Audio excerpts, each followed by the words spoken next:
El aroma a café recién hecho y a pan dulce siempre me transportaba de vuelta a mi infancia, pero no de una manera nostálgica y cálida, sino con una punzada de amargura. Mi madre, Elena, era una mujer de manos fuertes y voz suave, pero su amor, al menos para mí, siempre fue una moneda de dos caras. Yo era la mayor, Sofía, y mi hermana menor, Valentina, era la luz de sus ojos. Desde que tengo memoria, el sol siempre brilló más intensamente sobre Valentina, mientras que yo, la sombra, me encargaba de las tareas. Nuestra casa en el barrio de La Boca, en Buenos Aires, era pequeña pero siempre llena de vida, o al menos, de ruido. Mi padre, un hombre trabajador y silencioso, pasaba la mayor parte del día en la fábrica. Así que la dinámica familiar giraba en torno a mi madre y sus dos hijas. Valentina, con sus rizos dorados y sus ojos grandes y expresivos, era el centro de atención. Mi madre la vestía con los mejores vestidos, le compraba los juguetes más caros que podíamos permitirnos, y cada logro de Valentina, por pequeño que fuera, era celebrado con bombos y platillos. Recuerdo una vez que Valentina dibujó una flor con crayones, y mi madre la enmarcó y la colgó en la sala, alabando su talento innato. Yo, en cambio, había ganado un concurso de escritura en la escuela ese mismo año, y mi madre apenas lo mencionó, ocupada como estaba en preparar la merienda para Valentina. Desde muy pequeña, mis días estaban marcados por las responsabilidades. A los 7 años, ya sabía cómo barrer, fregar los platos y ayudar a mi madre a preparar la cena. A los 10, era mi deber levantarme antes que nadie, preparar el desayuno para toda la familia y asegurarme de que Valentina estuviera lista para la escuela. Mi hermana, por otro lado, se despertaba cuando quería, jugaba con sus muñecas mientras yo cocinaba, y rara vez se le pedía que hiciera algo más allá de mantener su habitación ordenada, lo que para ella significaba empujar todo bajo la cama. Mi madre siempre tenía una excusa para la falta de responsabilidades de Valentina. Decía que era demasiado pequeña, luego demasiado delicada, y finalmente, demasiado inteligente para perder el tiempo en tareas domésticas. Yo escuchaba estas palabras mientras mis manos se agrietaban con el jabón o mis rodillas dolían de tanto fregar el suelo. Sentía una mezcla de resentimiento y una profunda tristeza.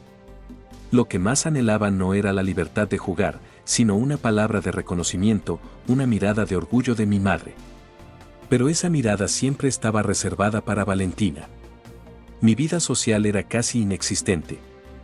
Después de la escuela, mientras mis amigas iban al parque o se reunían para hacer los deberes, yo corría a casa para encargarme de Valentina. La ayudaba con sus tareas, le preparaba la merienda y la entretenía hasta que mi madre regresaba del mercado o de sus reuniones con las vecinas. Muchas veces, me perdí fiestas de cumpleaños, excursiones escolares y actividades extracurriculares que mis compañeros disfrutaban. Cuando intentaba quejarme, mi madre me miraba con una expresión de decepción y me decía que la familia es lo primero y que Valentina te necesita. Era un argumento irrefutable. Un día, recuerdo vívidamente, mi madre había prometido llevar a Valentina a un circo que había llegado a la ciudad. Valentina estaba eufórica, hablando sin parar de los payasos y los acróbatas. Yo, por supuesto, tenía que quedarme en casa para terminar de limpiar la casa y preparar la cena. Esa tarde, mientras fregaba el suelo de la cocina, escuché la risa de Valentina y mi madre en la calle. Se reían de algo que había pasado en el circo. Valentina llevaba un globo de colores brillantes y una sonrisa que le iluminaba el rostro. Mi madre la miró con una ternura que nunca me había dedicado. En ese momento, sentí un frío en el pecho.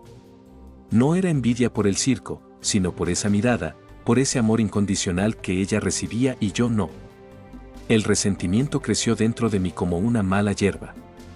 No era un odio abierto, sino una capa silenciosa de hielo que se formaba entre mi corazón y el de mi madre. Empecé a guardar silencio. Respondía con monosílabos, hacía mis tareas sin quejarme, pero mi alma se estaba encogiendo. Valentina, ajena a todo, seguía siendo la niña feliz y despreocupada, la favorita. A veces, intentaba hablar con mi padre, pero él, siempre evasivo, me decía que así son las cosas y que tu madre te quiere a su manera. Pero su manera se sentía como una ausencia. A medida que nos hicimos mayores, la brecha entre nosotras se hizo más profunda. Valentina se convirtió en una joven hermosa y popular, mientras yo me refugiaba en los libros y en mi propio mundo interior. La casa, que antes era un lugar de rutina impuesta, ahora era un recordatorio constante de mi papel secundario. Sabía que, un día, esta dinámica tendría consecuencias. No sabía cuándo ni cómo, pero la semilla de la indiferencia, sembrada por años de desamor y desatención, ya había echado raíces profundas en mi corazón. El día en que me fui de casa, no hubo lágrimas ni grandes despedidas. Mi madre, Elena, estaba ocupada ayudando a Valentina a elegir un vestido para una fiesta. Mi padre me dio un abrazo rápido y me dijo que me cuidara. Yo llevaba una maleta con mis pocas pertenencias y la determinación de no mirar atrás. Fui a la universidad con una beca, la primera de mi familia en hacerlo, un logro que apenas se mencionó en casa.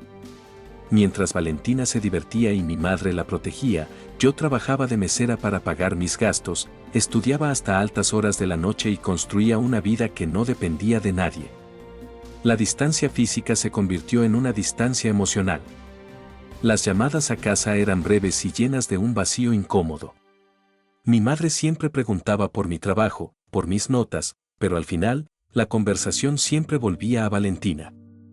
Me contaba sobre sus novios, sus problemas, sus sueños, como si yo fuera una simple oyente.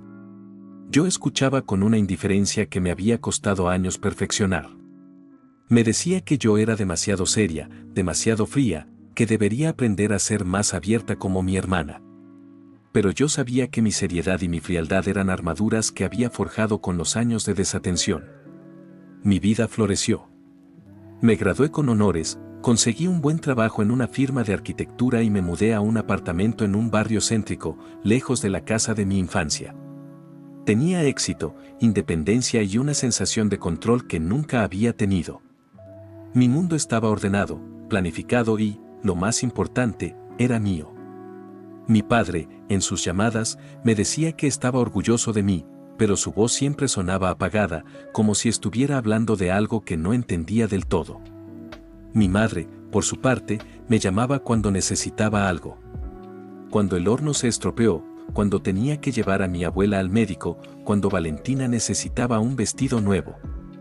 Y yo, sin dudarlo, lo hacía, pero sin la calidez de una hija, sino con la eficiencia de una empleada. La vida de Valentina, en cambio, era un caos controlado por mi madre. Después de la escuela, no supo qué hacer. Intentó estudiar algo, pero lo dejó a los pocos meses. Tuvo trabajos temporales, pero no duraba en ninguno. Mi madre la consolaba, la justificaba, la ayudaba con sus deudas. Valentina se convirtió en una joven hermosa, extrovertida y, para mi madre, aún delicada e inocente. Cuando mi madre me hablaba de ella, era siempre con la voz llena de preocupación y amor, un amor que yo nunca había conocido. Hace unos meses, mi madre me llamó con una voz que no reconocí.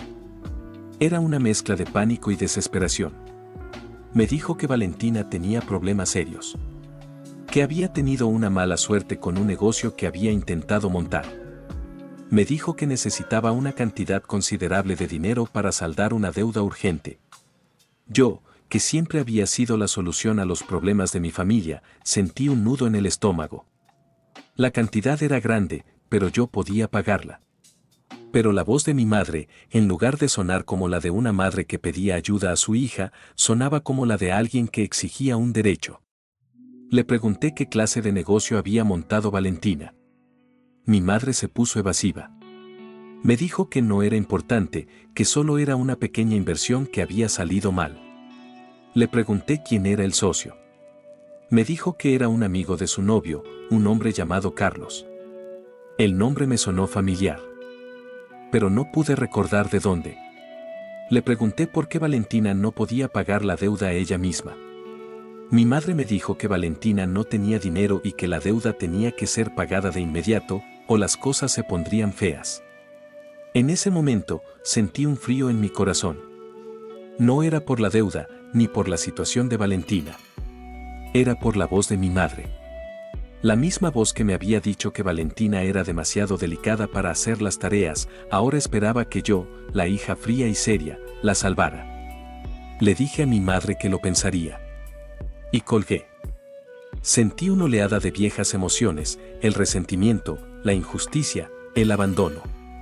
Mi corazón, que había estado protegido por años de indiferencia, se abrió de nuevo, y todos los viejos dolores salieron a la superficie. Esa noche, me senté en mi apartamento, rodeada de mi éxito y mi soledad. Pensé en todas las veces que me había perdido algo por cuidar de Valentina. Pensé en todas las veces que mi madre me había negado un abrazo o una palabra de aliento. Y me pregunté por qué, ahora, yo tenía que ser la salvadora. Sabía que Valentina tenía problemas, pero también sabía que había algo más.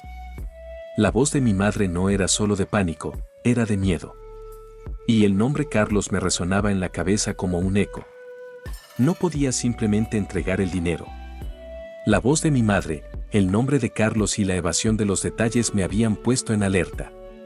Mi éxito profesional se basaba en la lógica y la atención a los detalles, no en la fe ciega. Sentí la necesidad de investigar, de entender la situación antes de actuar. Mi apartamento, mi vida ordenada, me daban la seguridad para hacerlo. No era la niña indefensa que aceptaba órdenes. Era una mujer independiente con los medios para desenterrar la verdad. Usé mis contactos. Un amigo de la universidad que ahora era abogado me ayudó a buscar información sobre un hombre llamado Carlos y cualquier negocio relacionado con una inversión de una joven. Al principio, no encontramos nada. Era como si el hombre fuera un fantasma. Pero mi amigo, con un poco más de investigación, descubrió algo. El nombre completo de Carlos era Carlos Morales, y su padre había trabajado en la misma fábrica que el mío, en el departamento de contabilidad, hasta hace unos años. El nombre me sonó.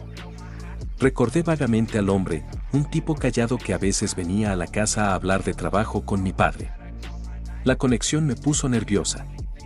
Sentí un escalofrío. Le pedí a mi amigo que siguiera investigando a Carlos, su pasado y sus actividades. No pasó mucho tiempo antes de que me llamara con un informe más detallado. La empresa de Valentina no era un negocio legítimo. Era una fachada. Carlos Morales era conocido en el bajo mundo como un extorsionador y un usurero. Usaba su encanto para convencer a jóvenes vulnerables de invertir en sus negocios falsos, y cuando las deudas se acumulaban, usaba métodos violentos para cobrarlas. La deuda de Valentina no era el resultado de un negocio fallido, era el resultado de un plan premeditado para engañarla. Pero había algo más. El informe de mi amigo mencionaba un caso de hace muchos años en la fábrica de mi padre. Un escándalo de malversación de fondos que había sido encubierto. El principal testigo, un hombre que trabajaba en contabilidad, había desaparecido misteriosamente. Su nombre era el padre de Carlos. En ese momento, las piezas del rompecabezas empezaron a encajar. No era una simple deuda. Era extorsión y chantaje. Carlos no solo quería dinero, quería venganza. Y mi familia era el blanco perfecto. Mi padre siempre fue un hombre silencioso, pero su silencio no era el de una persona tranquila, sino el de alguien que guardaba un secreto. Recordé las noches en que llegaba tarde de la fábrica, los silencios tensos con mi madre, los susurros a puerta cerrada. Todo tenía sentido ahora. El miedo de mi madre no era por la seguridad de Valentina, sino por el secreto que protegía a toda la familia. Ella, la mujer que siempre había evitado los problemas, ahora estaba en el centro de uno. Esa noche, me fui a la casa de mi padre. Mi madre no estaba. Le dije que sabía la verdad. Le hablé de Carlos, de su padre y del escándalo en la fábrica. Por primera vez en mi vida. Mi padre no evitó la conversación. Se sentó, con la cabeza gacha, y me lo contó todo. Me dijo que el padre de Carlos, un hombre ambicioso y sin escrúpulos, había robado una gran cantidad de dinero de la fábrica y había intentado culpar a mi padre. Dijo que mi padre, para evitar el escándalo y proteger a la familia, había pagado la deuda con sus propios ahorros y había ayudado a encubrir el asunto. Dijo que, a cambio, el padre de Carlos prometió no volver a molestarlos. Pero antes de irse, el hombre le dijo a mi padre que, si alguna vez lo necesitaba, usaría esa información para extorsionarlos. Y ahora, su hijo estaba haciendo exactamente lo mismo. Mi padre me dijo que mi madre y él habían hecho todo lo posible para proteger a Valentina del pasado, de la corrupción, del dolor. Habían intentado darle una vida perfecta, una vida de despreocupación, para que nunca tuviera que enfrentar la fealdad del mundo real. Y yo, que siempre fui la hija fuerte, la seria, fui la que tuvo que enfrentar esa fealdad, la que tuvo que aprender a sobrevivir. Comprendí que el favoritismo de mi madre no era por un amor más grande, sino por un deseo desesperado de proteger a la más vulnerable de las dos, a la que no estaba preparada para el mundo. Mi madre, en su propio dolor y miedo, me había sacrificado a mí para salvar a Valentina de un peligro que ella ni siquiera sabía que existía. En ese momento, mi resentimiento se convirtió en una extraña mezcla de compasión y rabia. Compasión por mis padres, que habían vivido con ese miedo durante años, y rabia porque me habían usado para mantener su secreto. La elección era clara. O pagaba la extorsión de Carlos y vivía con la culpa, o exponía a mi familia y los destruía a todos. Me di cuenta de que mi indiferencia no era la solución. Era hora de luchar. La noche que mi padre me lo contó todo, no sentí ni perdón ni compasión. Sentí una furia fría, una rabia que me quemaba el alma. Me habían usado. Me habían sacrificado en el altar del miedo y la protección. Pero al mirar el rostro de mi padre, arrugado por años de preocupación, supe que no podía dejarlos vivir así. Mi indiferencia, la misma que había forjado como escudo, ahora se sentía como una traición. No podía simplemente pagar la deuda, porque sabía que la extorsión no tendría fin. Era hora de luchar. En lugar de dar el dinero, ideé un plan. Usaría mi lógica, mi astucia y mi falta de miedo, las mismas cualidades que mi madre siempre había considerado frías. Le dije a mi padre que no pagaríamos. Le dije que iríamos a la policía con toda la información que yo había recopilado. Mi padre, por primera vez en años, me miró con una expresión de alivio. Me dijo que estaba cansado de vivir con miedo, que era la mejor idea que había escuchado en mucho tiempo. Al día siguiente, llamé a mi madre. Le dije que no iba a dar el dinero, pero que tenía un plan. Su voz se llenó de pánico. Me dijo que yo no entendía, que Carlos era peligroso. Le dije que yo sabía más de lo que ella pensaba, y que mi única condición para ayudarlos era que confiaran en mí y que dejaran de proteger a Valentina. No la culparía, solo le pedí que me dejara hacer mi trabajo. A regañadientes, aceptó. Organicé una reunión con Carlos en una cafetería pública. Era mi terreno, mi escenario. Le dije a mi amigo abogado que alertara a la policía y que estuvieran listos para actuar. Mi plan era simple pero arriesgado, grabaría nuestra conversación. Carlos llegó con una sonrisa arrogante. Llevaba una chaqueta de cuero y unos ojos que solo conocían la crueldad. Me miró como si yo fuera una presa fácil. Me dijo que había venido a cobrar la deuda de Valentina. Yo, en lugar de darle el dinero, puse mi teléfono en la mesa, con la grabadora encendida, y le dije que sabía quién era, que sabía de su padre y del escándalo en la fábrica. Su sonrisa se desvaneció. Me miró con una furia silenciosa. Me preguntó cómo lo sabía. Le dije que mi familia había vivido en el miedo durante años, pero que ya no más. Le dije que el dinero de mi padre era honesto, que su padre era un ladrón y que él era un extorsionador. Carlos, furioso, me amenazó. Me dijo que nadie se atrevía a hablarle así. Me dijo que si no le pagaba, me arrepentiría. Fue entonces cuando la policía entró en la cafetería. Mi amigo abogado me había alertado con un mensaje de texto. Los oficiales rodearon a Carlos y le pidieron que se pusiera de pie. Carlos intentó huir, pero era demasiado tarde. La policía lo detuvo. Al mirar su rostro de pánico y derrota, sentí una extraña sensación de justicia, de cierre. No era la venganza, sino la sensación de que, por fin, el pasado ya no nos perseguiría. Al día siguiente, mi madre me llamó. Su voz era tranquila, ya no había miedo. Me dijo que había hablado con Valentina. Le contó toda la verdad, el escándalo, el chantaje, el miedo. Valentina, que siempre había vivido en una burbuja, estaba en shock, pero también conmovida por el sacrificio de sus padres. Mi madre, por primera vez, me agradeció. Me dijo que yo era la heroína de la familia. Pero lo más importante, me pidió disculpas. Me dijo que el favoritismo no era por una falta de amor hacia mí, sino por un miedo abrumador a perderme. Me dijo que yo era la fuerte, la que no necesitaba protección, la que podía defenderse. Me dijo que creyó que al protegerme menos, me estaba preparando para el mundo que ella no podía controlar.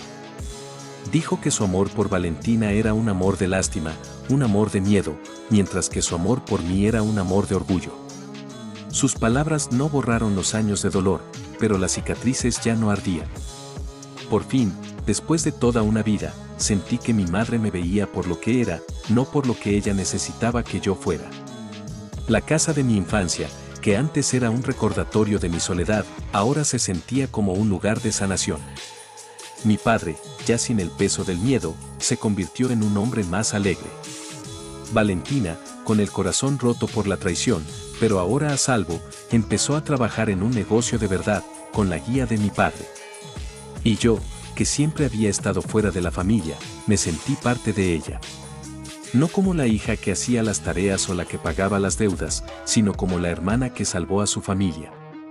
El amor de mi madre no era una moneda de dos caras, sino una moneda de oro que por fin, después de toda una vida, me había entregado.